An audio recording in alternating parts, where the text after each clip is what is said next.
Even at the pinnacle of my addiction, like living homeless and being fully addicted to heroin, I still wanted to do hair. And I would tell people, you know, in drug houses and wherever we were on tour, I would tell people, I am gonna be a hairdresser. There's this other part of it where you get the relationship with your client. I just love that I have these clients that I have their first date with their boyfriend, and then I'm doing their hair for their wedding, and now I'm cutting their child's hair. And then after 5 years of being in the salon industry, I went and got an educator's certificate to teach cosmetology in the state of California. So then I've been an educator for 6 years now. And then recently I just opened my own salon.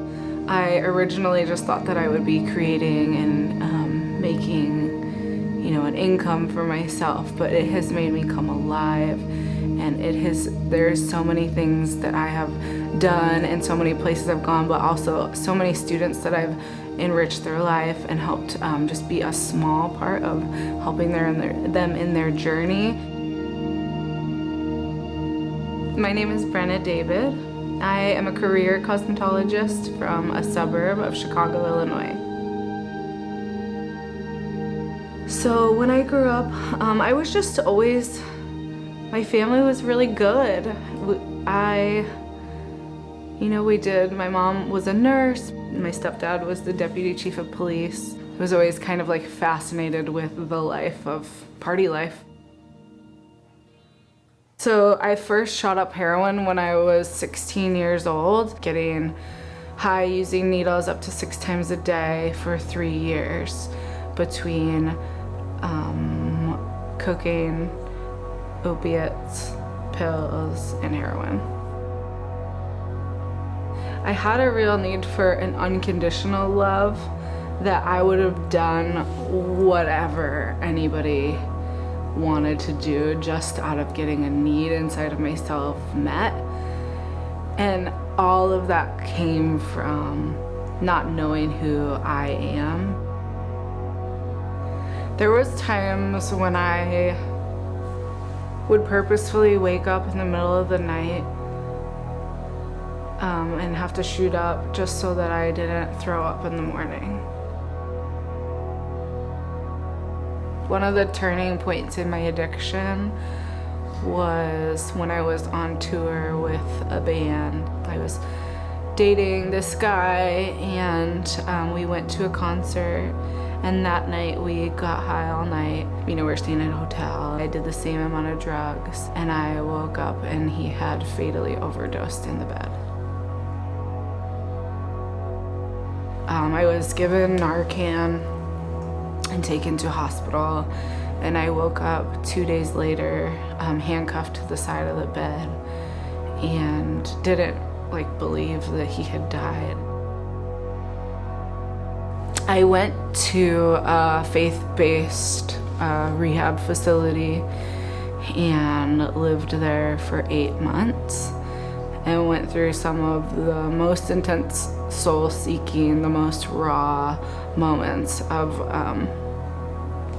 the first time that I had been sober since I had the ability to do drugs on my own, since 11 years old. So why am I here? What is my purpose? How am I going to use my story? Am I going to have a story? I really discovered what a relationship with Christ was like, because I was really, for the first time in my life, able to feel how much he loved me and how much he really had a destiny and a purpose for my life. In recovery, you're like, one day, you hear the one day at a time, and you're like, I can't even think about how to get through the next 30 seconds. And sometimes it is that, I'm gonna get through this next 30 seconds. I'm gonna get through this next 5 minutes. And you just, keep going. And one day you're able to make it a whole day. Yeah, I started cosmetology school when my daughter was 6 months old. And I went to a Paul Mitchell school in Chicago.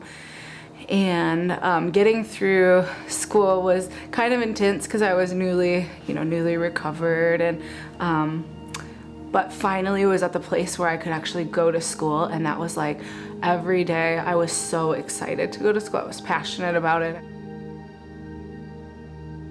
So I had a car and a playpen and a 6-month-old baby, and I would stay at friends' houses and I would sleep next to her playpen, and I was clean, I was going to meetings, and I was waking up every day going to school.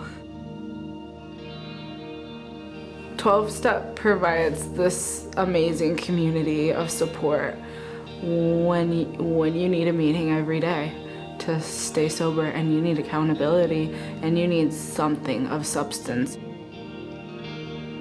I have this thing that I do that has carried me through from the beginning of treatment until now. I believed all these things about myself that were not true. And so even now when I experience that, I write down, okay, here's the lie that I am thinking, whatever it is, and then what is the truth? What is the reality? And I will literally say it out loud until I believe that truth. My life is unrecognizable. I wake up every day, no exaggeration, I wake up every day and I get up and I make a cup of coffee, and I am so grateful to be able to wake up and make a cup of coffee and wake up sober and know that I have these amazing, beautiful children, and to know that I'm going to a job that makes me come alive. So Paul and I have a blended family. So I have Trinity is 12, Ethan is 10, Nolan is 6, Adeline is 5, and Penelope is 4. We were both single parents when we met each other. So we met, and it was a very instant connection, instant attraction to each other. And we got married 6 months later.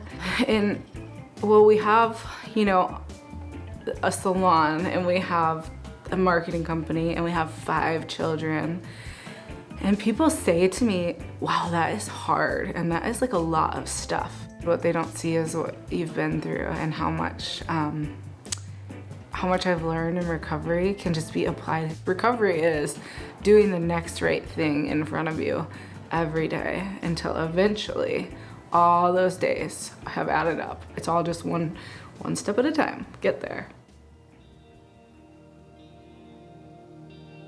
I just want people to know that you can come from the most broken place, and you can take your life and you can make it whatever you want it to be. You have the power to rewrite your story at any moment. It's not over. This isn't how it has to end. You can change it today. You can make a choice that tomorrow is the beginning of your story, and it's gonna be different from now on.